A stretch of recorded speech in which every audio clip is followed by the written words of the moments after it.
Gubernur Bali Wayan Koster akan membatasi aktivitas naik gunung yang masuk dalam kawasan yang disucikan oleh umat Hindu.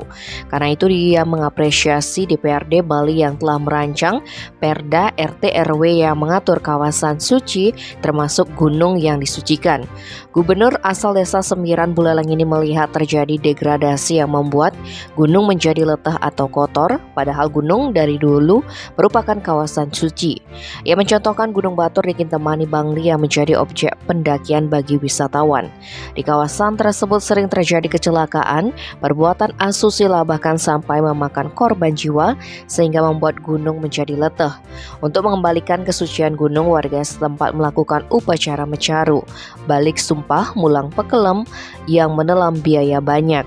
Dengan kejadian-kejadian tersebut, Gubernur Koster akan merancang agar aktivitas naik gunung dibatasi, terkecuali untuk kebencanaan maupun keperluan upacara.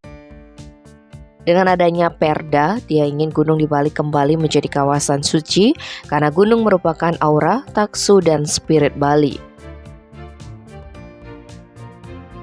Tim Bali Express melaporkan.